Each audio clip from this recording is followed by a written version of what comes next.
porte-parole des jeunes lutteurs donc may rebondir rek fi gars yi daanelee ne leen maa ngi féliciter assistance bi encore une fois di rafetlu kàddu yi fi jib kàddu yëpp kàddu dénonciation la borom gémmiñ guy naaj peut-être du wax jàmm moo tax ñun sax waroon na noo gën a mer nii waaye xëy na discipline ak yar bi ñu yaree moo tax lu bëri duñ ko mën te nag nañ ko def boo gis nañ ko waxtaanee moo ko jiitu moo tax ñu ne nañ njëkkee waxtaan ndax tey avec la magie de la technologie mën nga toog fii nga wax li ngay wax Macky Sall toog biir palais mu dégg sa jooy kon donc suñu jooy lii ñuy wax dañoo bëgg autorités yi dégg ko jël si ay mesures balaa avant qu'il soit trop tard parce que du ay wax kese après dinañ poser ay actes pour ma wax leen nag ma bëgg a expliquer historique gu ñun suñu taxawaay ñun jékkee-jékki wuñu rek féeteelu ne dañuy créer association non man mii di wax ak yéen képp ku nekk si monde làmb xam nga ni Kona il était actif un membre de l'association des lutteurs en activité depuis Khadim Gadiaga man ñoo ma fekk sama kër man jël si ma man Kona 2017 bi ma defee sama sortie boobu ma def dal ci kaw gestion bu nébuleuse bi CNG nekkee woon ci làmb ji ci la daanaka révolution bi démarré ma ni pour qu'il y ait innovation il faut qu'il y ait révolution ma nekk benn jeune lutteur boo xam ne damaa jóge si victoire bu ma neexoon toog ne man sama yoon nekk si comme gars yëpp Gris Bordeaux mii tey su bokkee ci xeex bi tey man maa ko ci góole Agogo mii du ma bàyyi ma fen mobile du ma bàyyi ma fen Gris Bordeaux moo ma ne ci làmmiñam sama nopp mu ne ma Kona sa ITV laa déglu yow ak Lamine bu Lutte TV boobu Lamine sax caméra lay téye Babacar moo doon questionné man maa taal sama moto dem ba foofu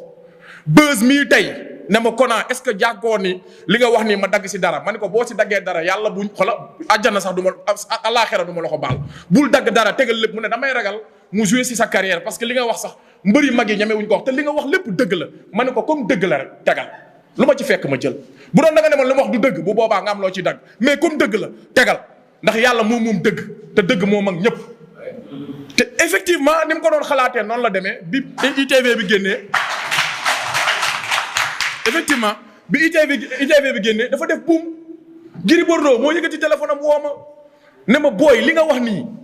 ñun mbër yi mag yi ñoo ko waroon a wax billaahi yàlla na ñëpp dugg àjjana ma dugg safara bu dee li may wax du dëgg kii témoin la mu ne lii nii ñun mbër yi mag yi ñoo ko waroon a wax mais yow nga am courage wax ko booy tu as tout dit te bis ni ki tey man maa ngi si ak combat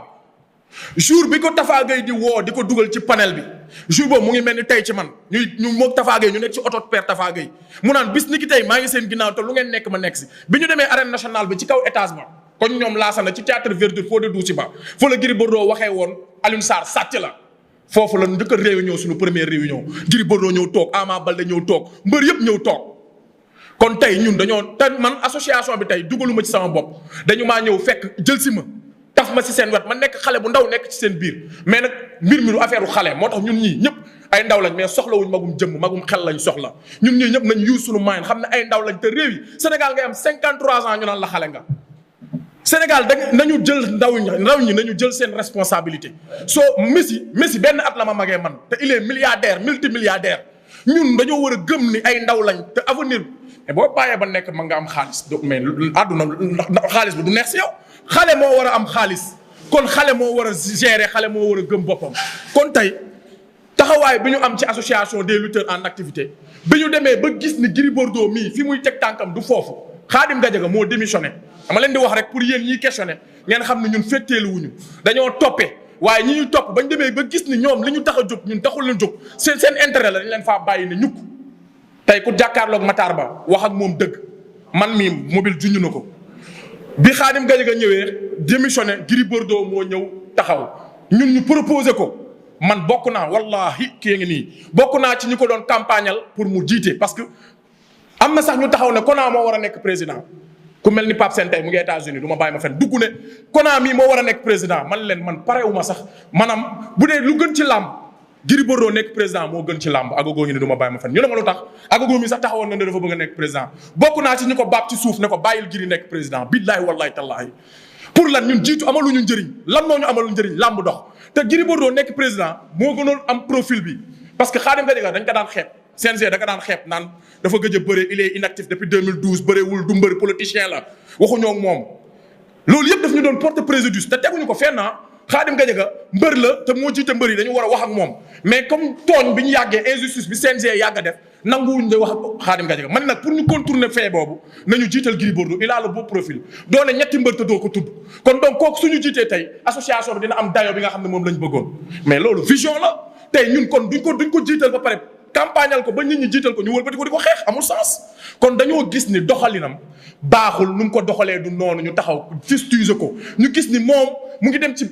plateau yi di dem ci autorités yi naan président des lutteurs te deful benn acte bu jëmale làmb kanam ñu koy gis ñu koy invité ci télé yi muy privilégié wu ci opportunité ma parce que président des lutteurs du Sénégal kooku du caaxaan président des lutteurs du Sénégal kooku du caaxaan kon ba mu demee ba ñu jox ko kon war na am taxawaay bi ñu demee ba gis ni lu mu dox Maodo mën na ma seede magam rakam ma ne ko Gris de ñun ànduñu si li ngay def am na benn jour Agogo mii nii moo taxaw ci biir groupe bi ne ko Gris dañ laa soxla ñëwal parce que li ñu waxoon defoo si dara xam nga la wax Agogo man du ma wax ak yow ndax am na ñoo xamante ne nii dañuy toppaate te yow ci ñooñu nga bokk man maa dugg man Kona man ci biir groupe bi ne ko amul kenn bu mag bu ñemee wax Gris Bordeaux li nga wax tegoo ko ci yoon. man maa dugg ci biir groupe bi taxawal kii ne ko kii bu la gënul gënoo ko te fi ngeen teg gëneel du foofu kii dafa bokk ci ñi la jiite kon bu la laajee da nga ko war a tontu kon ñun on est là pour défendre l'injustice bu ñu demee ba mënuñu ànd ak yow ci dëgg dañ dafay bàyyi ne ñukk tey Gris Bordeaux tey xëcc na ma teg ma ci wetam tey dëgg moo tax man ak moom ñu tàggoo bu sañoon ba tey maa ngi si wetam mais ànduma ak nit ci lu dul dëgg parce que man li ma am walaaw yaxsimuka mina naas li ma am yàlla moo ma koy defal maa ngi ni 2017 ba tey bëréewuma yàlla may suturaal kenn du ma gis di ma yërëm yéen ñi ñëpp loolu laa la bëgg a xamal gis nga yàlla deful benn mbir rek ne sa wërsëg si lii la nekk wallahi su ngeen gëmee ni yàlla am na beneen yàpp bu dul keccax wallahi li ñuy xeex dinañ ci am ndam mais feeg yéen a ngi gëm ni feeg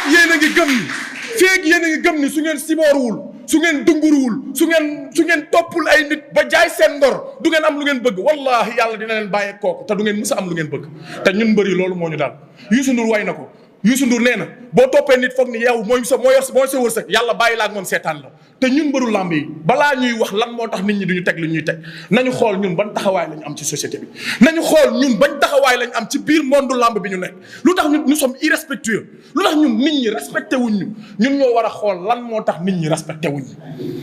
avant ñuy nekk di victimiser wu dañoo war a xool ñoo responsabilité est-ce que ñun jël nañ ko lan moo waral ñu wekk ki nga xam ne mooy Lamine mi mujjee ñëw yoolu micro ñu jox ko wekk jox ko responsabilité yow mbër mi nga xam ne yaa ko jiitu sa lamb juróomi at soo ñëwee ñu doye dal lu tax loolu uude ni mu la gisee la lay ëwalee kon donc doomu aadama xat faka kab la bi sëñ Touba wax ci maayo nañ tekki jëngi yi il faut briser les chaînes nañu tekki jëngi yi ñun ñëpp ay jullit lañ seule la lutte libère ki xeexul ku xeexul du am ndam mukk képp ku am ndam ci àddina képp ku am ndam ci diine képp ku am teraanga si àdduna da ngaa xeex ba am ko kon seule la lutte libère kon donc ñun bëgg nañ ñu libéré ñu waaye nañu wane li tax ñu ñuy libéré parce que maa la ëpp doole toog sa kaw di la duma wàcc ma yàgg may gaañ du tax ñu baal la kon encore une fois Gris Bordeaux wekk bu rëy ba lan laa ko wax ma ne ko Gris ñun de am nañu opportunité ber sunu parallèle loolu laa ko wax sax ma ne ko ñun mën nañoo def suñu bureau parallèle taxaw contre carré la balaa loolu nañu toog ñu waxtaan xam na la ma wax am ngeen si droit dem leen ngeen def ko wallahi yàlla na ñëpp dugg àjjana ma dugg safara pour tontu question bi ñu ne lu tax ñun demuñu jéem a tante waxtaan avant lii di xew ñun dañoo doye dal suñu bopp Maodo mu ngi vocal yi man maa ngi vocal yooyu ba tey Maodo Gris 2 parce que Maodo moo doon dox médiation bi il est un gars intègre ñoom ñaar ñoo bokk ndey ak baay mais il est un Maodo Gris 2 il est un gars intègre li ma ko xamal laa koy seedeel nit ku baax la te nit ku dëgg la te ku seetaan ITV barki démb bi nga xam ne nit ku dëgg la mu jël fa xam na ni je suis un élément clé boo xam ne mën na ko apporter dal mu ne ko Konami bu mu la rëcc te Konami li muy wax na nga ko déglu na ngeen bàyyi leen xel ñoom ndaw ñi mais deful loolu mu ne ñoom am nañ droit def lu leen neex nañ dem seen yoon kon loolu moo waral lii am kon pour tontu seen question ñun féeteeluwuñu ñëwuñu mer ngemb dañoo gis injustice bëgg koo kaas ñu ne ñu da ngeen a tuuti du ngeen dara maanaam yëngu-yëngu géej yàqul nelawu jën ñu bëgg leen wan ni nag ñun ñoo waral coow li ñun mbëri ndaw yi ñoo waral coow li kon encore une fois ñun féeteeluwuñu bañuñu ku ñu yilif ñi ñu yilif ñoo ñu wegul ñi ñu yilif ñoo ñu joxul cër ñi ñu yilif ñoo ñu tegul fa ñu war a teg la vue ñun tey am nañ ay prérogative mais assise nationale am na fi pour ma wax leen yéen ñi nekk si làmb am nañu xeex nañu ba def mémorandum pour ma wax leen ils sont corrompus les grands lutteurs là ñoo tardeel làmb mbëri mag yi ñoo tardeel làmb il faut dire il faut appeler chat par son nom ñun def nañ mémorandum nar a def conférence de presse Matar Ba ne bàyyi leen li ngeen di def yëpp ngeen ñëw wuy si ma mooy bi ñuy waaj a inauguré arène nationale bi mobile bu ma fenee nga ne ma fen nga. ñu def une mémorandum de 10 points lépp luy jafe-jafe làmb lépp lu ñu wax fii nii def nañ ko ci biir mémorandum bi benn magu Tafa Gueye moo ñu ko bindal muy Malick Gueye moo ñu ko bindal ñu mémorandum bi nga xamante ni ministres yi sax moom la ñuy bindee bépp jafe-jafe ci làmb ba ci manager bi dañ koo xeexal ñu conflit d'intérêt bii kii di wax dañ koo dugal ci point bi ñu ne il y a eu un conflit d'intérêt parce que tey mbër mi promoteur bi munul nekk manager munul nekk manager yor mbër ba pare dem nekk agent wu promoteur loolu conflit d'intérêt la ko tubaab di woowee. mu ngi mel ni tey nga ni da ngay défendre intérêt mbër mi en même temps nga bëgg a défendre intérêt promoteur bi te intérêt mbër mi mu ngi ci biir intérêt promoteur bi intérêt promoteur bi mu ngi ci biir intérêt mbër mi kon boo gisee manager yi di gën a suqaliku ci biir làmb parce que dañoo jël ñaari intérêt di ko téye mooy mbër mi mooy victime bi mbër mi moo siy perte parce que tey Abdoulaye Ndiaye par exemple bu fekkee mooy doxal jéey ba pare yor ay mbër tey buy tëgg làmb tey day di seet intérêt jéey bu nga seet intérêt mbër yi mënul nekk il faut mu seet ci benn intérêt te moom rek moo ciy gagné promoteur bi du ci gagné mbër mi du ci gagné kon encore une fois moo tax ñun ñu wéet parce que ñi nga xam ne ñoo ñu waroon défendre suñuy intérêt dañoo am yeneen intérêt yu ñuy défendre te loolu conflit d'intérêt la ko tubaab bi tuddee soit que da ngay dem nekki agent promoteur défendre intérêt promoteur wala nga ñëw nekk manager défendre intérêt mbër mi ñaar yooyu moo mën a am mais mënoo jouir les deux fonctions à la fois kon donc li tardé lamb loolu it ci la bokk te ñun dañoo xam ne ñu ay dof on réfléchit gars yi nag monde lamb bëgguñu ko yeewu man bu ngeen gisee ñu écarté ma loolu la monde lamb bëgguñu ko yeewu te ñun ñoo bañ loolu maanaam nañu bañ ni ñun dañoo yeewu am nga ay 80 millions yoo xam ne fayeeku nga ko ba tàyyi fukki millions tax ñu man waxuma seen xas mais dañ ñoo xasaale ñun ñëpp ndax bu benn mbër fauté dañ naan mbër yëpp ñoo fauté kon tey suñu ñëwee injustice yi ba tey di ñëw mooy lan dañ ñoo bëgg a appauvrir wax naa ko léegi dañ ñoo bëgg a appauvrir pour après ñu daal di ñuy utiliser waaye nag man de injustice lay xeex mbër yi toog fii nii képp ku ci pare pour nekk nervi wala nekk koo xam ne dañ lay utiliser ngay lor sa askan man ànduma ak yow te duma mës a ànd ak yow te doo ci am ndam te doo ci mës a am ndam ndax sama ndey sama baay ci askan wi la bokk ñun waruñu benn intérêt personnel waruñoo tax ñu lor suñuy ndey ak suñuy baay ak suñuy njaboot kon encore une fois mbër yi duñu ay dof mbër yi duñu ay dof il faut que ngeen respecter société bi nañ ñu respecter ñu nit ñu respecter suñu bopp ma ñëw nag ci autorités yi ak décision bi ñu jël lamb ji ñu yàq ci moins de 24 heures ci jour ji musul am dans l'histoire mais ñun mbëri heure bu ñu musee fauté dañ ñuy sanctionné heure bu ñu musee fauté dañ ñuy sanctionné mu ngi mel ni ci bis boobu rek mbër mu ci tardé woon dañ lay sanctionné waaye mbër mi ngemb ba war a ñëw ñiy déplacé wu ñëw waa léegi ñooñu ku leen di dédommagé pourtant ña leen doon kaasal ba ñu tëjoog gouverneur ba ñu génnee dañoo ne muut ba tey kenn déggaatul wax ci am na ñu fi tëju barki démb te dañ doon fëgg table ji kon mobile lim naan gars yi dañoo war a tegg intérêt personnel jël intérêt lamb teg ci table ji wax ji ñëw na kon ñun li ñuy wax waxuñu ko ngir bëgg a wax lépp lu ñu wax aju maanaam jallu muus la heure boo waxee fekk ko injustice bi nag mooy lan dafa am benn mbër champion d'Afrique la ñu koy wax Sélé te mu dëkk Mbour Kassé damaa jum Kassé Diop le grand champion tey ci 16 roulant la toog am na benn drapeau chef de l'État bu 2000 je ne sais pas 2018 la xaw ma 19 ñu defee woon ko Mbour man damaa gis Sélé ñu teg ko ci 16 roulante di ko wërale stade bi di ko ketal CNG mu ngi ci kaw yow yaa ngi fa woon mag autorité yëpp Matar Ba ma ngi fa woon man maa dem këf micro central man ko naan ne xam ngeen ne lii ñaaw na un champion d'Afrique koo xam ne ñaari licence la am licence simple ak licence d'or mu fay assurance mu gaañu ci biir làmb ndax sekkeen moo ko gaañ sekkeen nduur moo ko gaañ mu def une accident toog 1 an ci 16 roulante ba tey drapeau chef de l'État ñu financé si ay millions ci dëkk ba mu dëkk ñu ko fay ketal loolu gàcce la waa léegi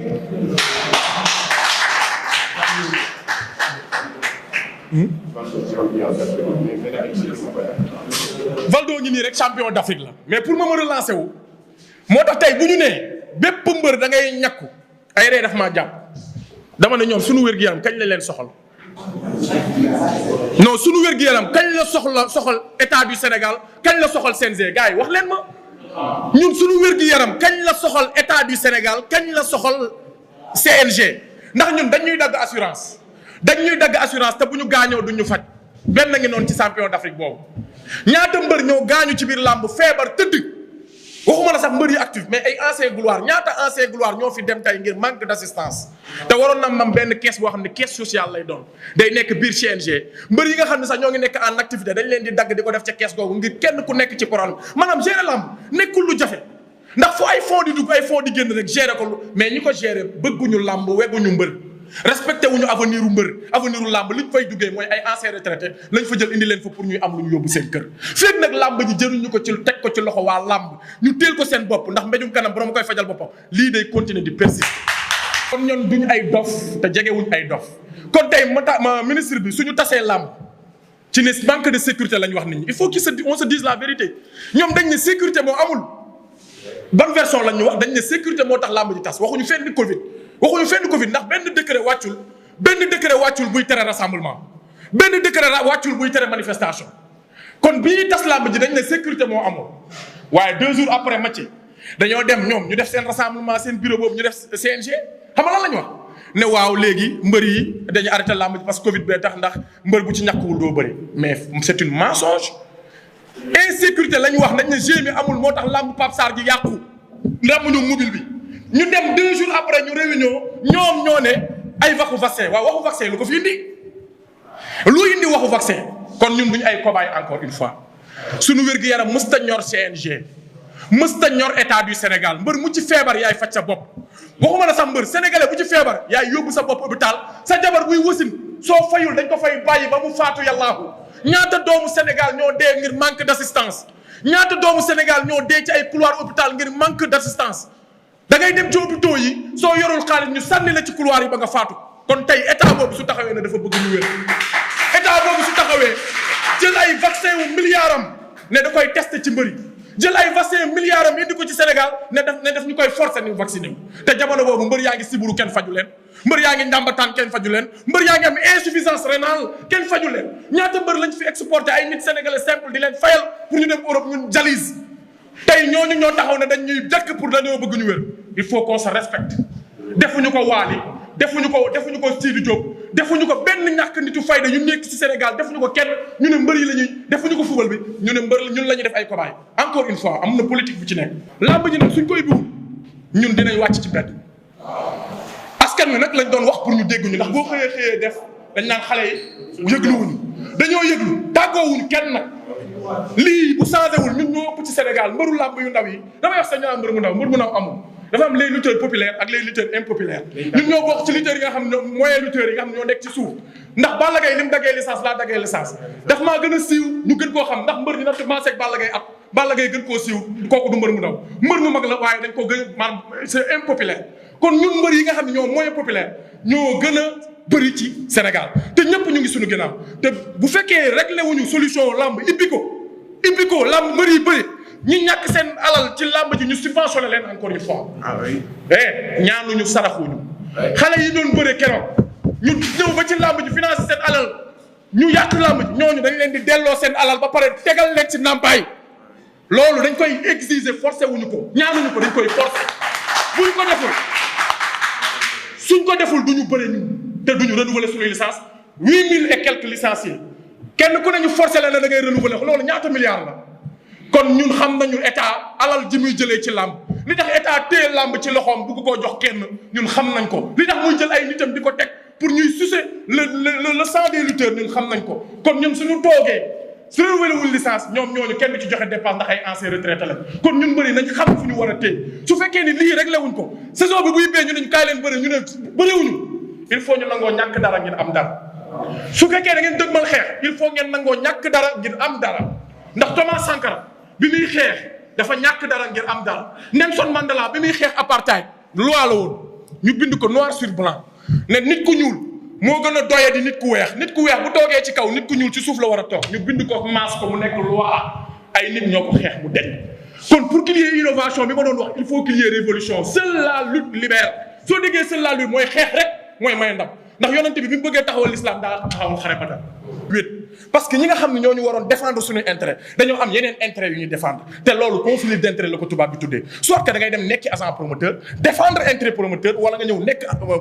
manager défendre intérêt mbër ñaar yooyu moo mën a am mais mënoo jouir les deux fonctions à la fois kon donc li tardé lamb loolu it ci la bokk te ñun dañoo xam ne ñu ay dof on réfléchit gars yi nag monde lamb bëgguñu ko yeewu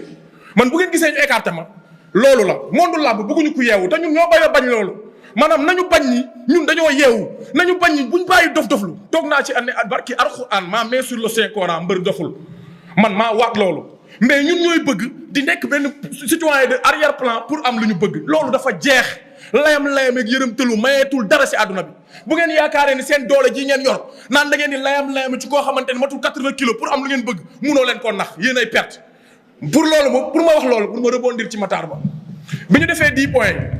ñun ñu doon taxaw ci biir groupe bi Boy Niang dañ koo woo pour ma wax la rek gars yi ñun li tax ñu fétteelu ñun xam nañ ko Boy Niang bi mu demee ci inauguration ba ànd ak mbëru simple yi ci biir groupe bi dañ ko doon saaga ay ndey naan kii jaam la ñun dañoo boycotté moom daa waroon boycotté Matar Ba nañu léegi ñëw leen ngeen toog ngeen wax ma lu ngeen naqari bu leen conférence de presse bu leen def dara ñëw leen ngeen indi seen même ñu ne man maa am idée bi ma ne ñun duñ dem di fa wax waxi kese tubaab këyit la xam l'administration elle est écrite man fa ma fekk maa ngi bind maa ngi maas xaw ma dara nag jànguma mais nag booy dox àdduna bi ni muy doxee da ngay ànd ak moom ñu def une mémorandum de 10 points nga xam ne bu ñu demee lépp lu ñu waroon wax dañ koo tënk ci këyit dinañ ñëw jébbal ko moom dina ko jébbal ni muy liggéeyal ñooñu dinañ saytu te sax noonu la war a demee ñu ñëw jébbal ko point ba pare nag war a koo wax li nga xam ne mooy suñu jafe-jafe jour boobu man maa jël kàddu man Kona ne léegi ne ko monsieur le ministre Matar Ba avec tout le respect que je vous dois mooy cër bu ma la mënti jox du tee dinaa la wax jafe-jafe mbëri ndax looloo tax nga woo ñu fi. avec tout le respect que je vous dois du tee dinaa la wax ni mbër yi sonn nañ surtout mbër yi ndaw yi ndax loolu moo tax nga woo ñu fi ndax danga ñoo woo pour dégg jafe-jafe mbër yi kon ñii li fi wax yépp du ma ne du loolu waaye li tax ñu woo ñu bu doon man dama fay ñëw kii Kona damay ñëw indaale xalam ak bongo ndax ay lawbee ma yar waxal la lu la neex nga jox ma yóbbu sama kër mais loolu indiwuñ fi ndax mbooloo ñoo ñu jox seen kàddu te ñooñu dañoo war a dégg sa kàddu mais malheureusement comme ñoom yàgguñoo dégg ñu leen di wax dëgg surtout xale mais il a failli mu ne nañ ma génnee si biti parce que man ba pare li ma gën a metti ma déploré ko mooy ñun ba ñuy dugg si bureau Matar Ba monsieur le ministre Matar Ba dañ ne mbër yi bu kenn dugal portable am mooy wane ne manque de confiance moo tax nañu amaat respect ci suñu bopp ndax nit ñi respecté ñu dañ ne benn mbër bu mu dugal portable am ñu jàpp ni xëy na loolu la ñun ñëpp ñu bàyyi suñu portable ci secrétariat bi dugg bi ñu duggee ba ci biir ñu gis ay communicateur traditionnel yor seeni portable di manipuler ñun mbër yi dañ ñëw téye ne suñu portable du dugg léegi ma jàngat situation boobu ma xam ne loolu xeebaate la ma xam ne loolu tuutalaa la et manque de confiance la parce que ñun amuñu respect suñu duggee ci biir mbooloo sax mën nañ faa nekk di filmer kon ñun dañ ñoo ba tey joxuñu cër te nit ki bépp mënu laa nawloo jiite ba pare nawloowu la nit bu la nawloowul mënu laa jiite man ma déplorer loolu mais nag daluma ci kaw ministre bi de suñu bopp laa wax ma ne ñun mbëri nañ xoolaat suñu bopp boo gisee ñii ñëpp ñu bàyyi leen ñu dugal seen portable ñun ñu téye ñu ci biti am na ba tey beneen situation bu ñuy xoolee am na beneen ba tey benn manque de respect bu am kon tey nañu xoolaat loolu mais ministre bi mënatul dégg loolu bi ñu jugee ne day wax kon moo jug fëgg taabal yi ne Kona li mu wax dëgg la te moo ñu fi indi yéen ñëpp li ngeen wax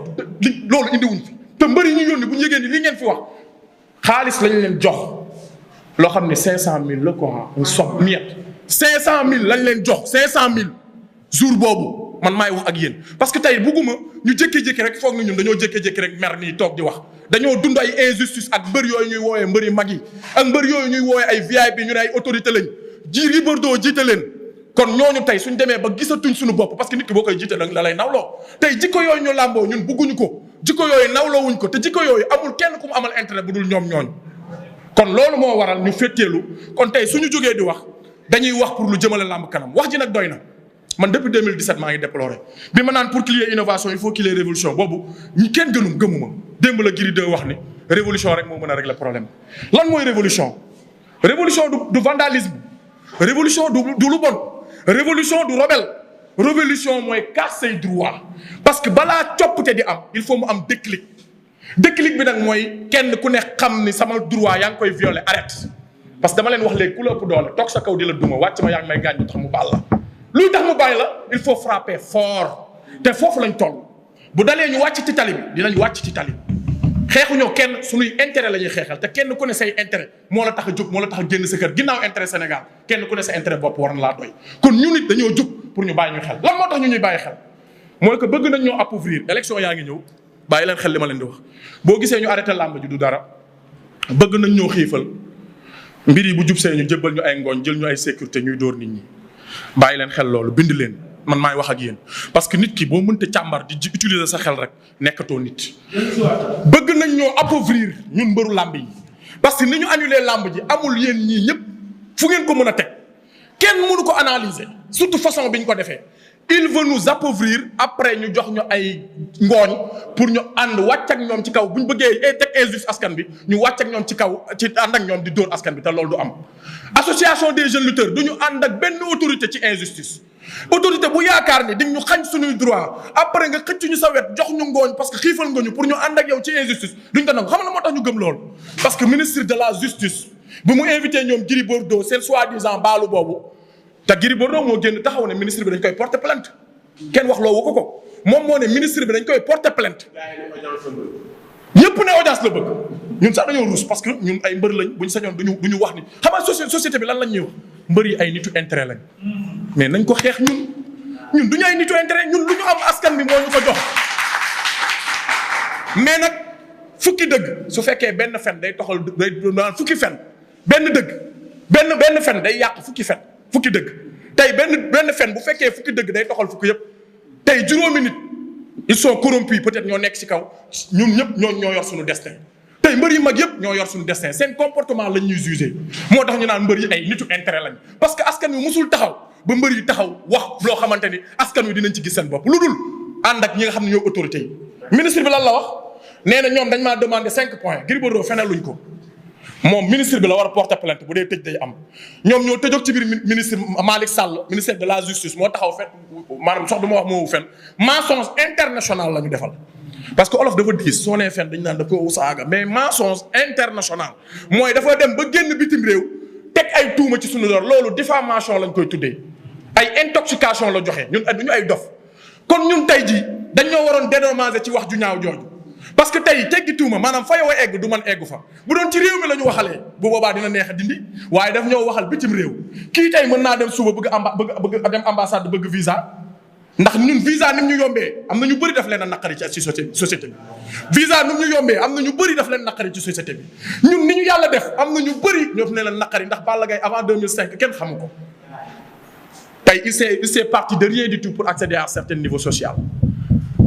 tey jii Balla Gaye lu mu am teraanga bi muy am teraanga boobu Matar Ba nekkul ministre kon lan moo tax Matar Ba war koo mën a jënd lan moo tax nga am ngay fay ko 80 millions ñu jox la 2 millions jënd sa baat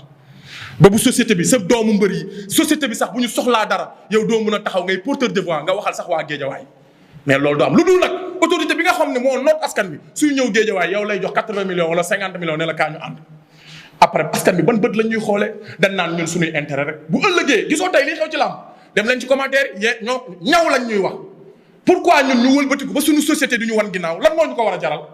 nañu dem ci ginnaaw askan wi ndax askan wi moo ñu def lu ñu doon askan wi suñu amee combat ñoom ñooy daw ñooy sonn xale yooyu topp suñu ginnaaw ay sans emploi lañ xale yi topp ci ginnaaw mbër yi ñu ci ëpp amuñu xëy état joxu leen liggéey il se bat de corps et âme pour dundal seeni wayjur kon tey xale yooyu tey mbër yu ndaw yi mbër yi egg ci kaw war nañ leen a mën a waxal au moins war nañu mën a wax pour xale yooyu topp seen ginnaaw kon tey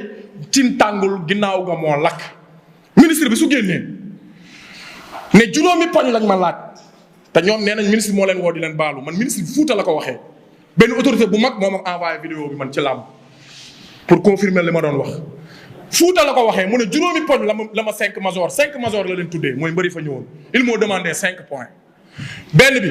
mooy ma nekk seen parrain beneen bi mooy ma yóbbu leen ci Macky Sall beneen bi mooy ma bu ñu amee campagne ma bàyyi leen ñoom